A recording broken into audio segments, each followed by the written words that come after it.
What's up, you guys? Welcome back to the channel. I want to talk a little bit about Venom today in Insomniac Spider-Man universe. Now, I've been wanting to talk about Venom actually for quite a little bit, especially after the big Insomniac leak that happened back in December, I believe. And we got leaked an official confirmation that Venom Lethal Protector would be coming out sometime in 2025, I believe. So sometime next year we'll probably be getting the game. So I've been thinking a lot of things like, how are we gonna play with him? What is it gonna entail? Where is Peter and Miles going to be at? Is this game only going to focus on Venom? And if it is, obviously we can't have Venom roaming New York doing things. If it's called Lethal Protector, maybe he's going to become an anti-hero and save humans and save New York and stuff like that from a big threat. But you can't just have him do that alone, because now it doesn't make sense, right? It doesn't make sense. You can't tell me that Venom is going to be roaming New York doing all these things and Spider-Man and Miles Morales aren't going to notice, aren't going to want to come and beat his ass and, just drag him across New York. That's not going to happen. They're obviously going to be worried. They're obviously going to be scared about it.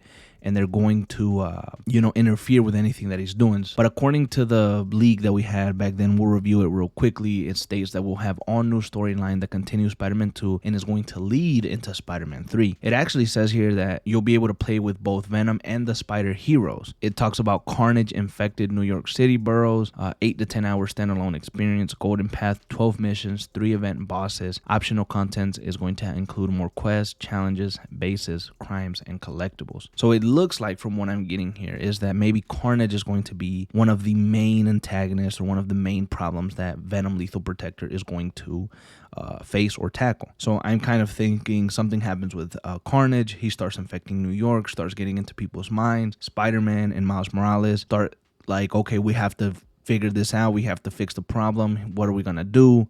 And then somehow Venom is still alive. Somehow Venom gets a new host.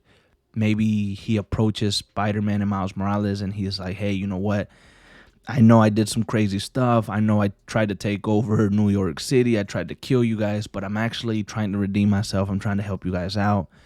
Spider-Man, obviously being the guy that he is, and Miles Morales, from this experience that they learned in Spider-Man 2, maybe they say like, okay, you know what, we'll give you an opportunity. Can you be a hero? Can you do this? Help us out with Carnage, because this mother effer is savage, more savage than you are, very powerful. So potentially you can help us out and we can work together, right? Maybe that happens. I don't know. It seems crazy. Like, one of the main things that I've said in past videos and just kind of past conversations about Spider-Man in general is that the world that Insomniac is building is great. I love that it's expanding. I love that we're getting to see new heroes, lesser known heroes, more villains, and things like that. But it's all in New York. It's all in New York, right? So again, if you have Spider-Man and you have Miles Morales, it feels like you can't have a standalone game with either one of them anymore, because they have to be part of each other's world, because they're friends, because they're heroes, because they both stay in New York and they both want to help and they both got to help. So now you add Venom to the mix. So that means what? Venom easily could leave New York and go do some other things, but if he doesn't, now you're going to have to play with Venom, Spider-Man, and Miles Morales. And then if you expand it and you add Cindy Moon Silk to the mix, which clearly you have already teased at the end of the game, then you have Silk, you have Venom, you have Spider-Man, and you have Miles Morales. That's 4 heroes that you're going to have. One of them may be an anti-hero, but that's basically 4 heroes that you're going to have. And every time that you bring out a new Spider-Man game or a new Spider-Man title, you're always going to have to play with them, or they're always going to have to be in the mix somehow. Unless, you could do the thing where, Silk leaves and Venom leaves and, you're only left with those 2. But you get what I'm saying? The more you expand, the more heroes you have. Sometimes you're thinking, well, they always have to kind of be involved in some way, shape, or form. So that's kind of what I was thinking for Venom at the beginning. It's like, well, if I'm Venom, then what's going to happen with the other heroes? How does Venom become good? Who becomes Venom now? And I thought we killed the symbiote. I thought we destroyed it at the end of Spider-Man 2. So there was a lot of questions that I was kind of having when it came to the Venom game in general.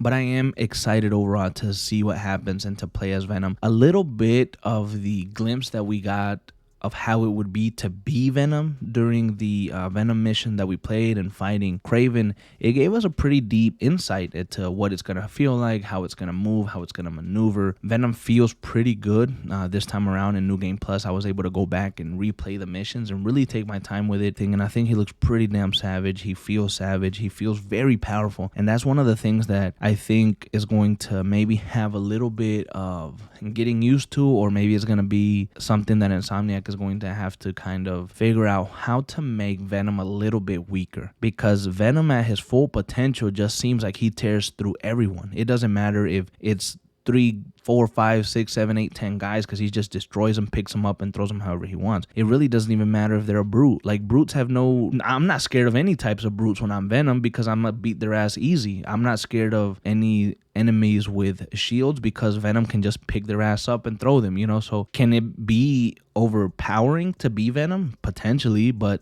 you have to feel like you're overpowered. You have to feel like you're ridiculously strong. So maybe they'll incorporate, or they'll give us new enemies to fight that are going to be closer to Venom's level, that really challenge him. That way you can continue to make the gameplay good and engaging and feel fresh, right? So I'm curious to see how that goes. I'm curious to see, again, who the host is going to be, who the new host is going to be, and what storyline that's going to follow. And really curious to see about his redemption arc, because clearly this has to be some sort of redemption arc for the character of Venom, after all the craziness that he brought in Spider-Man 2. And because this is going to be a standalone experience, I'm wondering, like, what will happen when we finish the game?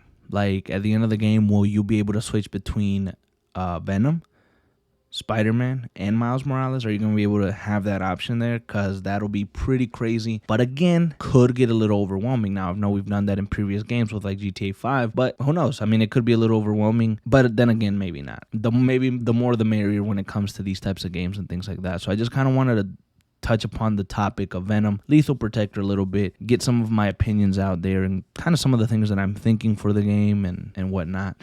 And I would like to hear some of your opinions on it. What do you think about this? And are you excited about the game, and potentially just kind of what it will entail to be Venom, the pros and the cons, and all that good stuff? Let me know down in the comments below, and potentially we can have a nice conversation over in the comments. Once again, thank you so much for watching, you guys. I hope you enjoyed this little video, and I will see you next time.